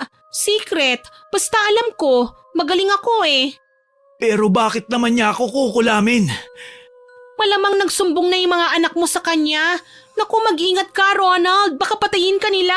Malupit namang kukulam ang matandang yon at hindi ako magtataka kung mismong mga anak mo maging mangkukulam din kagaya niya. Ikita mo naman hindi ba yung nangyari sa'yo? Kulam yan. Sigurado ko. Mga baliw yung mga yun eh. Baliw sila. Napatingin sa kanyang katawan si Ronald. Nakita niya kagad na nagpaltos ang mga ito na tila natuluan ng kandila ang kanyang katawan. Agad siyang nakumbinsi ni Gloria na baka nga totoong nakulam siya. Pero sa likod ng kanyang isip, alam niyang hindi ito gagawin sa kanya ng mga anak niya. Halika na, matulog na tayo ulit. Kailangan mong magpahinga. Kung gusto mo, sa ibang araw dalawin natin sila doon. Iuwi na lang natin ang mga anak mo bago pa sila maimpluwensyahan ng baliw nilang lola. Nahiga na ulit si Ronald. Dahil doon ay napangiti ng lihim si Gloria. Tuwang-tuwa siyang madali niyang namamanipula ang kanyang kinakasama. Ang lahat ng plano ay umaayon sa kanya. Natutupad na ang lahat ng plano niya. Gusto niyang makuha ang lahat-lahat. Nalaman kasi niyang may malaking pera sa bangko si Ronald. At alam niyang para ito sa mga anak ng lalaki. Kaya naman balak talaga niyang patayin ang mga ito upang lahat ay makuha niya. Nang makatulog na si Ronald, bumalik siya sa kabilang silid para simulan naman ang pangungulam sa kanyang numero 1 kaaway. Samantala, malapit na si Jenna sa bahay ng lola niya nang bigla siyang makaramdam ng pananakit ng kanyang tiyan. Matinding sakit yun. Noon lang siya nakaramdam ng ganong klase ng sakit. Biglang nanlabo ang kanyang paningin hanggang sa siya ay nawalan na ng malay. Nang magising si Jenna, naramdaman niyang hindi na gaanong masakit ang kanyang tiyan. Nagpalinga-linga siya at nakita niyang nasa loob na siya ng kwarto. Nasa tabi na niya ang kanyang lola. Lola? Mabuti at gising ka na. Nag-alala ko ng husto sa'yo.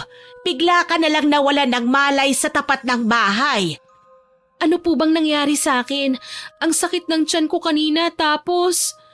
Hindi po kaya… Oo, Apo.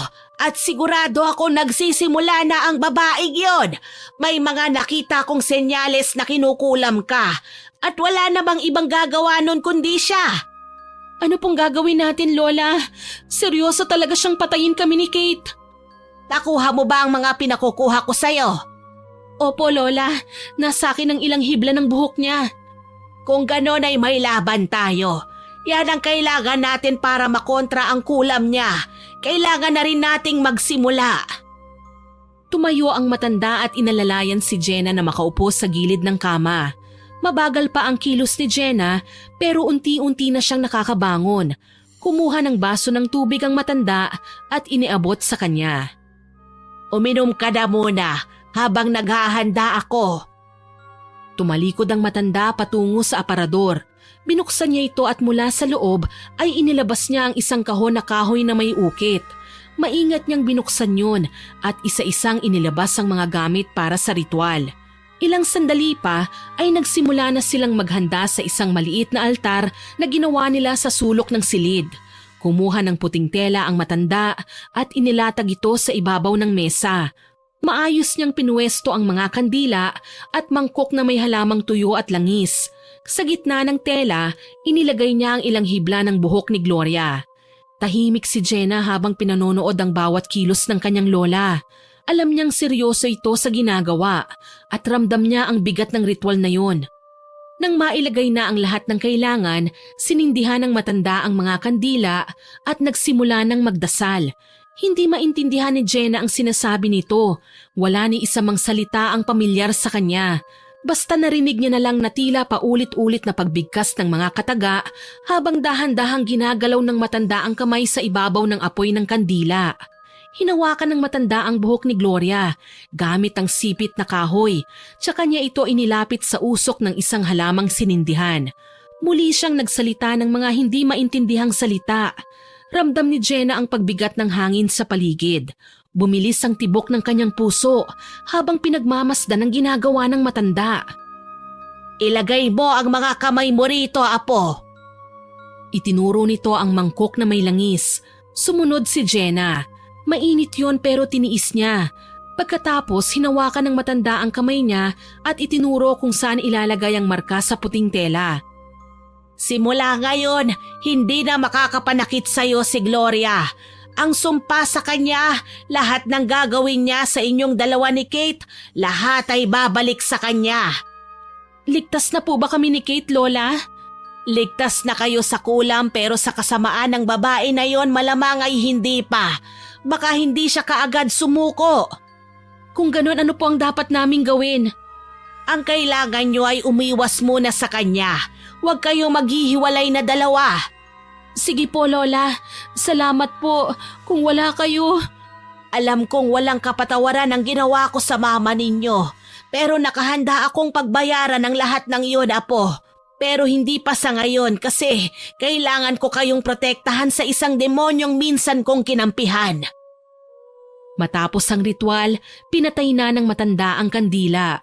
Maingat niyang ibinalik ang mga gamit sa kahon at sinarado ito ng maigi. Si Kate po pala, nasaan, Lola? Nasa kwarto ko. Doon siya natulog. Huwag kang mag-alala sa kanya. Maayos siya, Apo. Nakahinga ng maluwag si Jenna. Parang may malaking tinik sa kanyang dibdib ang unti-unting nawala. Dahan-dahan siyang tumayo at lumapit sa matanda at niyakap ito. Sa kabila ng lahat ay naramdaman niya ang sensiridad sa boses ng matanda. Napatawad niya na ito. Alam niyang hindi magagawa ng lola niya ang bagay na yon kung hindi lang ito niloko ni Gloria. Nang matapos ay naglakad siya papunta sa kabilang silid. Nakita niya si Kate na mahimbing na natutulog. May manipis na kumot sa ibabaw nito at walang kamalay-malay sa nangyayaring gera sa kanilang pamilya.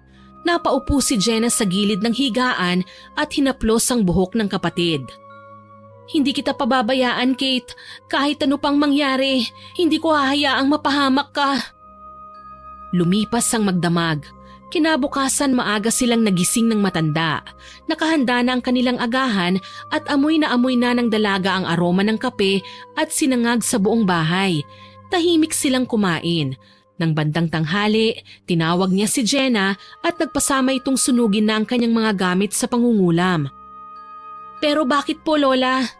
Dahil yon ang dapat, iha. Hindi ko na kailangan ng mga bagay na ito. Kailangan ko ng tuluyang kalimutan dahil hindi ko mapapatawad ang sarili ko kung isa pa sa inyo ang masaktan ko. Tama ang mama mo. Nung tinanggihan niya ang alok ko noon sa kanya na ipasa sa kanya ang mga kaalaman ko, sana noon ay itinigil ko na ito. Sana ay hindi ko siya napatay.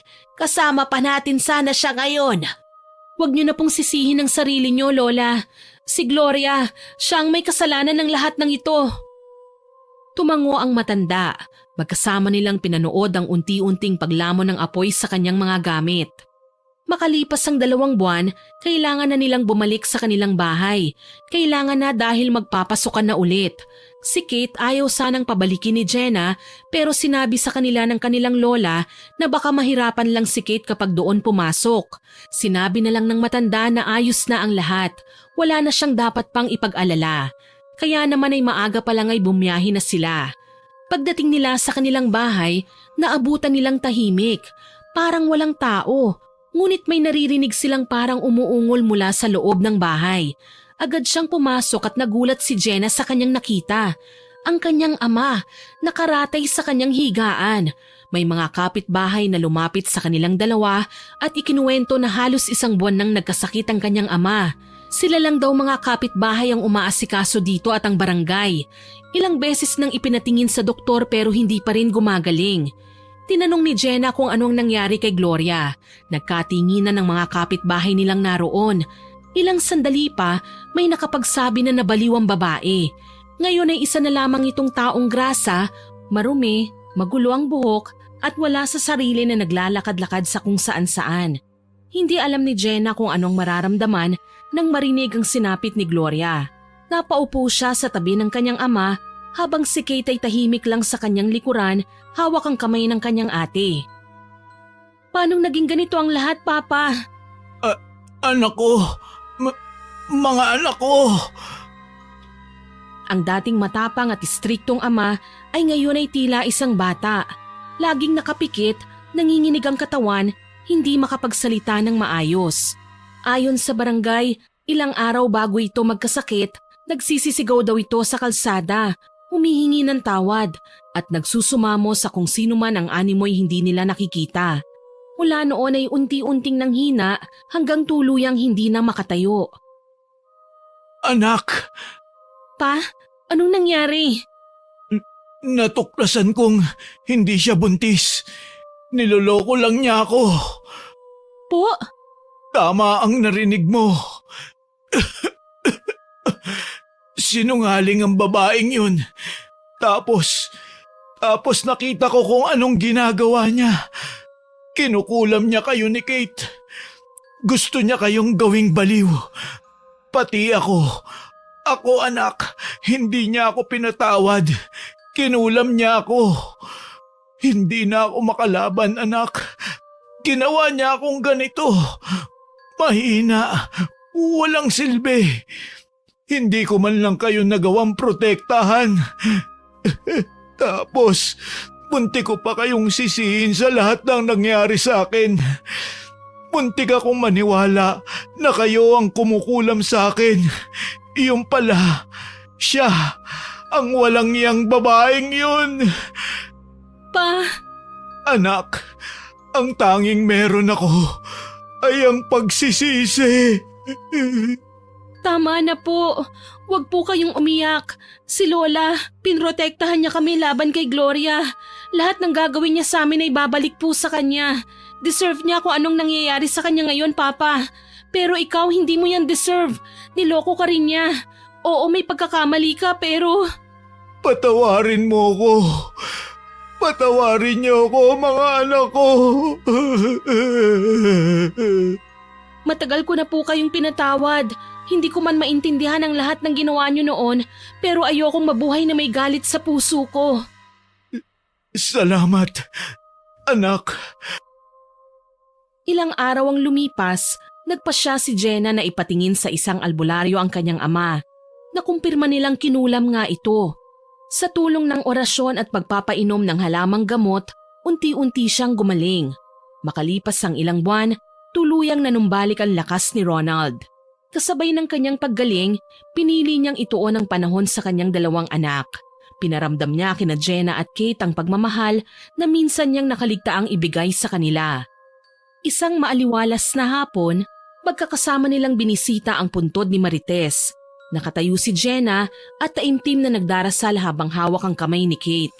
Sa kanyang likod nakatayo si Ronald na may dalang puting mga bulaklak. Ma, masaya ka ba ngayon? Buo na kami ulit ni Papa. Ma, sorry ha. Ngayon lang kami ulit nakadalaw sa'yo. Mama, miss na po namin kayo. Inilapag ni Ronald ang mga bulaklak sa puntod at saglit na yumuko. Humingi siya ng tawad sa kanyang asawa. Pag-alis nila sa sementeryo, tahimik lamang sina Jenna, Kate at Ronald habang naglalakad papunta sa kanilang sasakyan. Pare-pareho silang tila ninanamnam ang katahimikan ng paligid. Bawat isa'y abala sa kanya-kanyang iniisip. Pagdating nila sa kalsada kung saan nakapark ang sasakyan, biglang napatigil si Jenna. Napako ang tingin niya sa isang figura sa gilid ng daan. Si Gloria. Madungis ang katawan nito, gusot ang damit, putik-putik ang laylayan at tila ilang araw nang hindi naliligo. Gusot ang buhok nitong magulo at may nakasabit pang mga tuyong dahon. Nakatitig ito sa kawalan habang tumatawa ng malakas. Minsan ay napapahawak ito sa hangin, tila may kinakausap na hindi nakikita. Tahimik lang si Ronald. Mahigpit ang pagkakahawak niya sa kamay ng kanyang mga anak. Hindi na sila nagsalita. Walang bumati, walang lumapit. Nilampasan lang nila ito. Nang makasakay na sila sa kanilang sasakyan, muling narinig nila ang tawa ni Gloria. Isang halakhak na puno ng kabaliwan at kawalan. Saglit silang natigilan, ngunit hindi na silang nag-abala pang tignan ito. At sa pagsara ng pinto ng sasakyan, tuluyan na rin nilang isinara ang isang madilim na kabanata sa kanilang buhay. Habang unti-unting umaandar ang sasakyan palayo sa sementeryo, kasabay nitong naiwan ang lahat ng sakit, takot at alaala ng nakaraan. Sa kanilang mga puso, dala nila ang bagong pag-asa, lakas ng loob at pagmamahalan bilang isang pamilya. Ang madilim na bahagi ng kanilang buhay ay nagsilbing paalala na sa kabila ng lahat, may liwanag pa ring naghihintay sa dulo. Sana po ay nagustuhan niyo ang aking ibinahaging kwento. Pero bago ko po tapusin ito, oras na para i-shoutout ang mga masusugid nating listeners. Shoutout po sa mag-asawa nating listeners na sina Tina at Alan Dekit, sa couple nating sina Barbelyn at Ryan, pati sa mga anak nilang sina Vince at Catriona, kay Miss Merly Fatalia, Mary Jane Lozano from Malabon, kay Ma'am Lisa Comia, Ma'am Romilyn Mahilom, sa Lee Channel at Kalampanog Vlog, kay Miss Sofia Moralio, kay Rems Remedy, kay Shagala Mary, kay Miss Tricia Pinlac, Sir Joseph Tawasil, kay Ma'am Jessa Jacob from France, kay Ma'am Senaida Desa, kay Ma'am Marlene Andrada na nag-comment po sa Martir na Asawa upload. Ang sabi po niya, nakakagigil daw po ang mag-ina sa kwento. Ang sarap lasunin. Nako ma, madadala ka talaga sa emosyon at galit kapag ganyan ang ugali ng biyenan at asawa mo. Salamat po sa komentong ito. Shoutout din po kina Lani at Jaysher Gatuteo, kay Grace Kinar from Abu Dhabi, kay Ma'am Senaida Hubert from Texas, kay Ma'am Rizalina Angeles na loyal listener po natin, at hindi raw po pwedeng hindi siya makinig sa mga kwento natin bago matulog. Salamat po ma'am.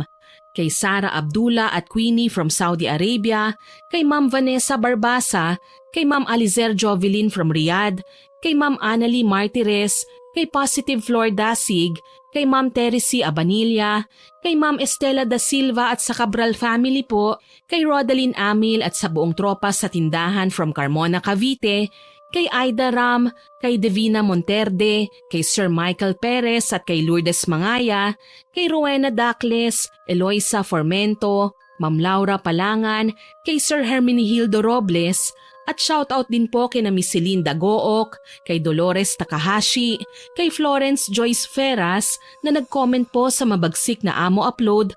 Ang sabi po niya, "Our God is bigger, stronger and true healer through Jesus."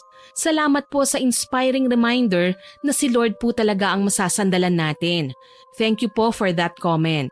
At sa mga regular listeners po natin na sina Ma'am Girlie Satur, Ma'am Mea Espiritu, kay Ma'am Rubilin Eneria at sa Eneria Family, kay Jenilyn Mix Vlog, kay Ma'am Beth Mercado, kay Ma'am Basanta Mila, Rason Yao, Kimberly Espanola, kay Normski25, Sigbinan sa Sweden, kay Ma'am Lydia Lopez at kay Ma'am Mel Santarita.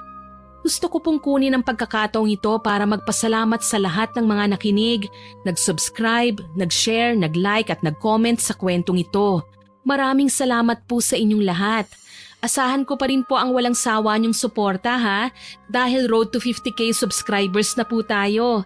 Sana po ay patuloy pa kayong makinig sa mga susunod nating upload. Sisikapin ko po at ang bumubuo ng team namin na bigyan kayo ng kwentong siguradong kagigiliwan niyo at magbibigay ng aral. Hanggang sa muli, ako po ang inyong tagapagsalaysay, si Miss Winnie, na buong pusong nagpapasalamat sa inyong pakikinig.